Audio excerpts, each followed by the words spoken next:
amis, bienvenue à Meg autour du monde. Un beau pays qu'on va découvrir ensemble aujourd'hui. Je te montre un indice, son drapeau.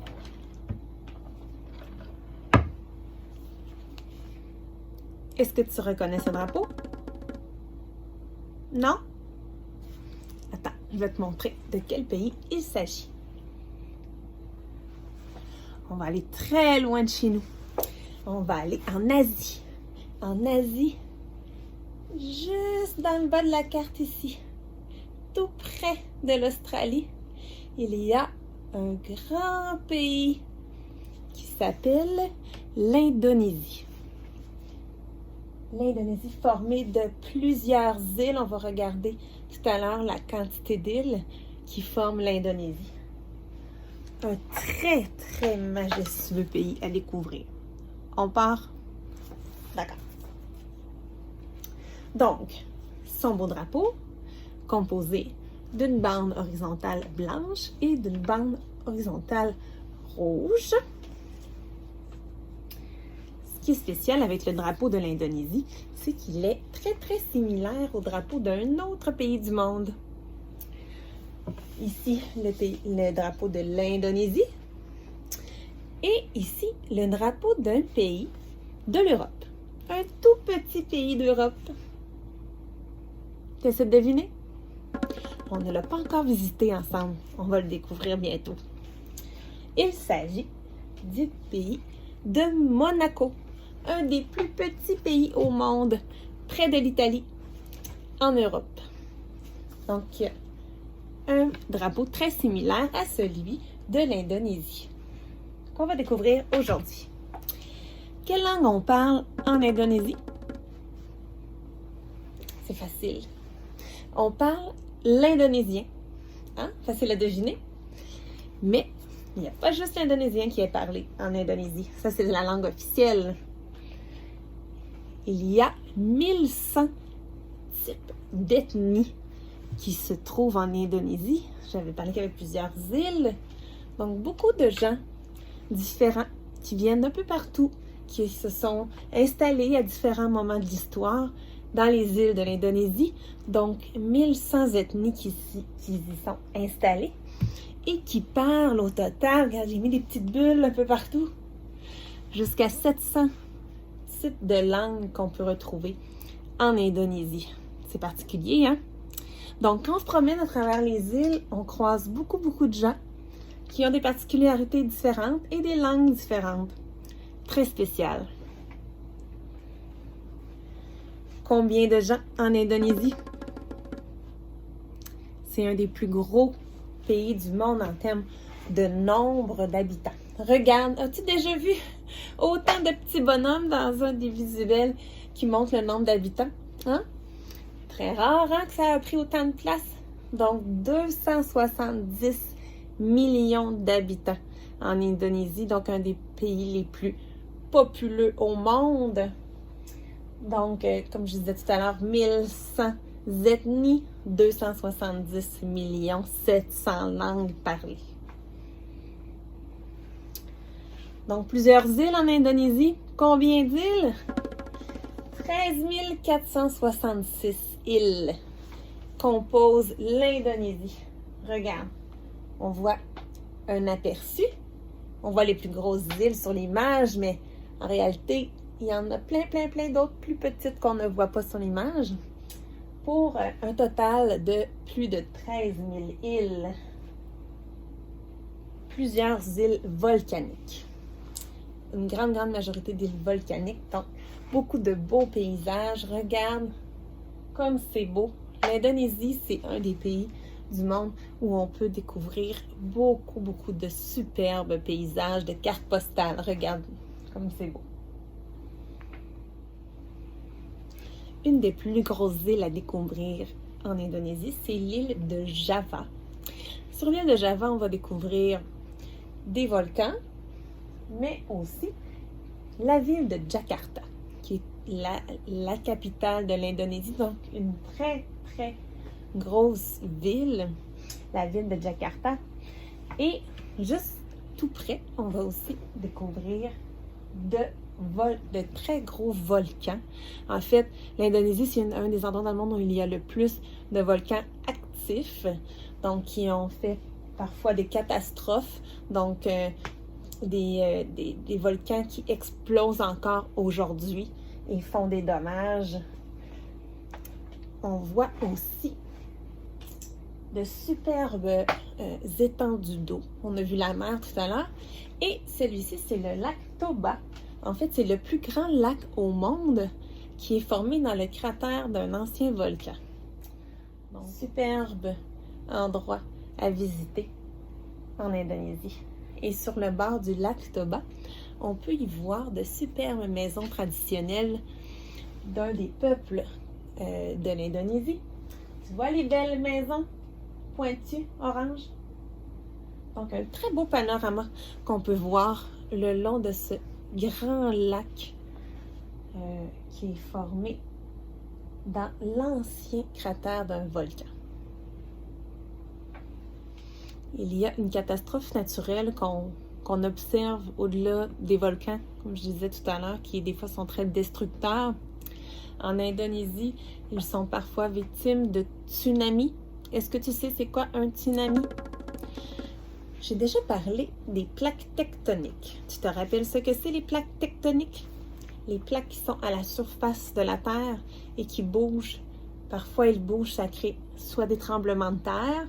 Parfois, en s'entrechoquant, il peut y avoir une fente qui est créée et que ça crée un volcan ou une chaîne de montagnes. Parfois, lorsque les plaques tectoniques bougent, ça fait bouger une grande quantité d'eau, donc un océan. Donc, s'il y a un mouvement, parfois l'eau monte et ça peut créer une grosse vague sur les côtes à proximité de l'événement de mouvement des plaques.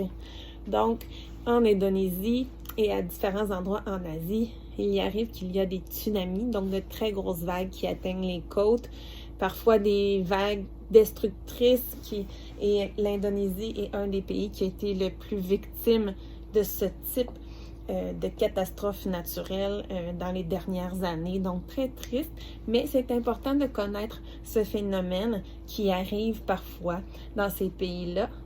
Donc, l'Indonésie en est un très, très beau pays, mais victime de différentes catastrophes qui sont malheureusement hors de leur contrôle. Une des choses aussi qu'il faut savoir sur l'Indonésie, c'est que c'est un des pays qui est le plus victime des réchauffements climatiques. Tu sais ce que c'est le réchauffement climatique? Avec la pollution, l'air à la surface de la planète se réchauffe. En se réchauffant, elle fait en sorte que les océans aussi se réchauffent et les calottes glaciaires, donc qui sont situées au Groenland, en Arctique et en Antarctique, fondent de plus en plus et ça fait augmenter le niveau de la mer. Et puis, il y a certains endroits dans le monde qui peuvent être victimes de l'élévation du niveau de la mer et l'Indonésie en est un. Donc, il prévoit que des îles d'Indonésie vont complètement disparaître sous l'eau au cours des prochaines décennies. Et la ville de Jakarta, que je parlais tout à l'heure, qui est la capitale, il prévoit que d'ici une quarantaine d'années, elle va être, pas tout à fait, mais en tout cas en bonne partie, envahie par l'eau de la mer. Donc, on voit qu'ils sont souvent aussi victimes d'inondations à chaque année, la ville de Jakarta. Est-ce que tu as déjà entendu parler de ce gros lézard? Il s'appelle le dragon de Komodo. On le retrouve, entre autres, sur l'île de Komodo, une des îles d'Indonésie. Donc, ce n'est que cet endroit-là dans le monde, en Indonésie, qu'on peut voir ce type de lézard. C'est le plus gros lézard au monde, le dragon de Komodo. Et c'est un dragon qui peut être très gros. Donc, le mâle peut atteindre 2,6 mètres. Est-ce que tu as une idée de ce que c'est comme longueur de ça, 2,6 mètres? Donc, c'est plus long que mes bras qui sont ouvert comme ça. Donc, c'est vraiment de très gros lézards. Les femelles un peu plus petites, mais pas tant. Et qui peuvent être assez dangereux pour... donc, c'est un prédateur carnivore, donc qui peut à lui seul manger un bœuf. Donc, on sait à quel point c'est gros, un bœuf. Peut aussi attaquer les humains. Donc, il faut être très vigilant lorsqu'on visite l'Indonésie et qu'on se promènerait en forêt. Donc, il y a possibilité de croiser un dragon de Komodo. On en voit aussi dans certains zoos, mais il y en a encore quand même une bonne quantité en liberté sur certaines îles en Indonésie. Le fameux dragon. Et il y a quelque chose de particulier avec le dragon de Komodo. Le dragon de Komodo, donc j'ai illustré ici, donc un mâle et une femelle qui normalement s'accouplent pour obtenir de petits rejetons, de petits bébés. Donc, par des œufs, hein, ce sont des ovipares. Il y a quelque chose de très particulier. Les scientifiques ont découvert que la femelle n'avait pas besoin nécessairement d'un mâle pour être en mesure de faire de petits œufs et des petits œufs qui vont devenir des bébés. C'est très spécial, très rare. Donc, la femelle, finalement, peut être soit amoureuse d'un petit papa Komodo et avoir de petits rejetons. Dans ce cas, il y aura certainement des petits bébés dragons, filles et garçons. Donc, mâle et femelle.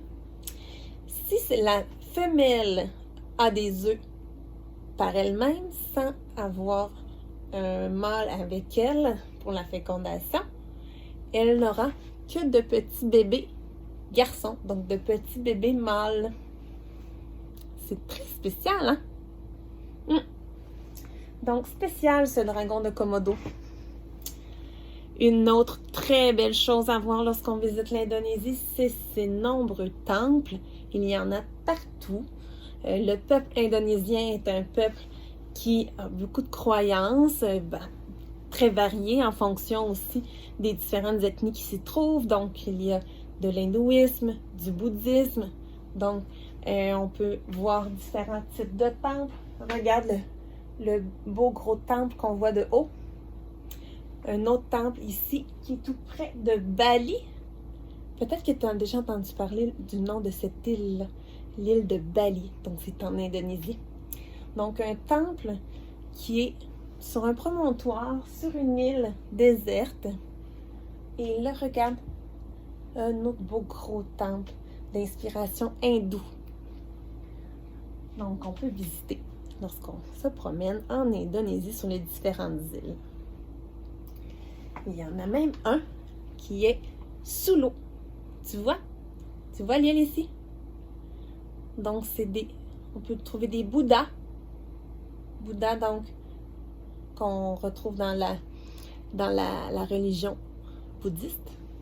Donc, il y a beaucoup de monuments qu'on peut voir sous l'eau. Donc, on pourrait penser que c'est un temple qui a été envahi par l'eau de la mer. Je disais tout à l'heure que l'Indonésie, c'est un des pays qui est affecté par l'augmentation du niveau de la mer. Mais dans ce cas-ci, ce n'est pas la situation. C'est vraiment l'homme qui a décidé, donc un groupe d'hommes qui a décidé de construire ce temple sous l'eau. Donc, pour les amateurs de plongée sous-marine, il semblerait que c'est une expérience à vivre.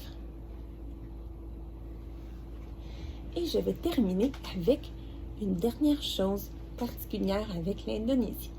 Est-ce que tu reconnais un peu ce genre de récolte et ces arbres? Peut-être que ça te dit quelque chose avec la capsule que Meg avait faite sur son pays d'origine, le Canada. En fait, au Canada, on récolte l'eau d'érable un peu de cette manière-là. Donc, on va prendre le chalumeau, on va percer l'écorce, en fait, de l'érable pour aller récolter sa sève, qui est l'eau d'érable, dans des chaudières, dans des seaux, pour ensuite transformer le tout en sirop d'érable. Là, c'est un peu différent. Premièrement, on voit la forme un peu des réceptacles qui sont différents en Indonésie. Et aussi, ce qu'on y récolte Nous, l'eau d'érable, elle est translucide, vraiment comme de l'eau. Là, ici, on voit que c'est un peu plus blanc. T'as une idée ce que c'est? En fait, c'est des arbres de caoutchouc naturel.